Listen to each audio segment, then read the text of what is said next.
Hey everyone, hope you're doing well. Welcome back to the show. Today we're talking about children's health again. Well, adult health too. We're talking about the cerebral blood flow today, or brain oxygenation, the level of brain oxygenation or oxygen going to the brain. Today we're in the bookshelf section of the National Library of Medicine, and we're in the book today called Cerebral Circulation.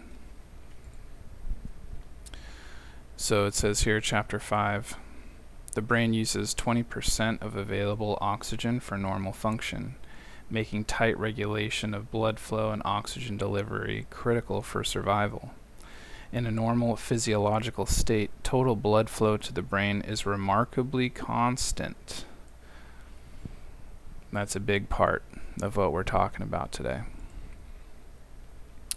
So now we're in the online library provided to us by the publisher called Wiley. It's a 200-year-old repository of medical and scientific literature.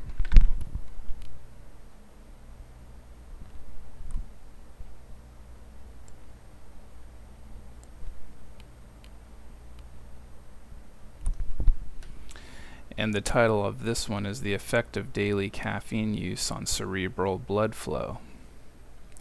It's got a bunch of interesting stuff in this one here.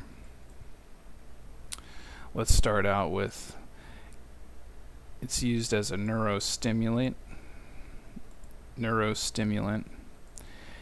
and chronic caffeine use results in the adaptation of the vascular receptor systems to compensate for the effects of a regular caffeine use. We're moving along down here. They had a study in which participants received different levels of caffeine and placebos, and across both of the placebo and the caffeinated drink states, they determined that the cerebral blood flow was reduced by 27% on average. And so even the caffeine users who didn't drink the caffeine in that particular portion of the study still had a 27% on average reduction in the cerebral blood flow of oxygen going to their brain. And then lower here it says, the results suggest a limited ability of the cerebral vascular adenosine system to compensate for high amounts of daily caffeine use.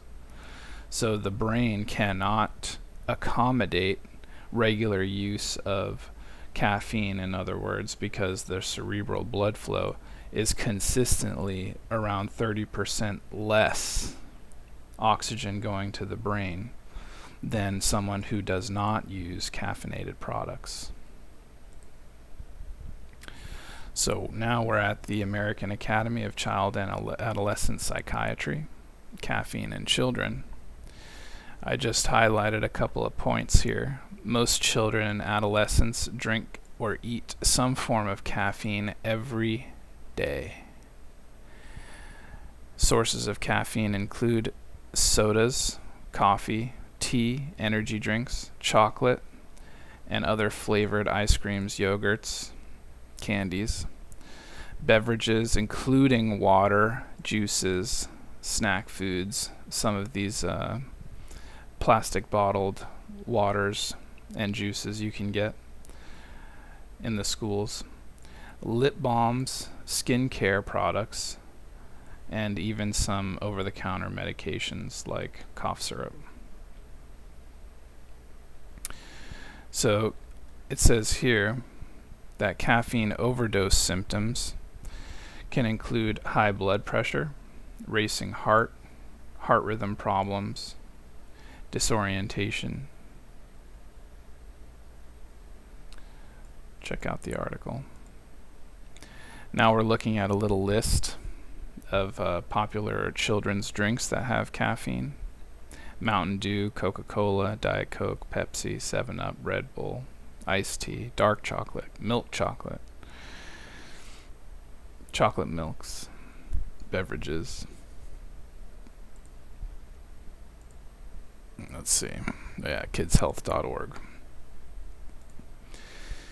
And the last one I got here, Caffeine in Your Child, Rady's Children Hospital. They have another list here, pretty much the same stuff. Mountain Dew, Coca-Cola, all the things that kids are regularly drinking. So yeah, it also contributes to it. It says here with attention problems, so this could also be a source of ADD. So yeah, if you know any children who are regularly consuming caffeinated beverages or snacks, stuff like that, you definitely want to get them weaned off. They're also most likely addicted. But you're going to want to get that cerebral blood flow, oxygenation of the brain way up, especially in a developing child or a young adult, or any adult really. And the effects, they will wear off as long as you completely abstain from the caffeinated sources. So the cerebral blood flow will increase to regular levels as long as you can abstain from caffeine. But I imagine there's some sort of withdrawal period where the blood flow remains at a 30% reduction. So yeah, hope everyone's doing well. Thanks again, guys.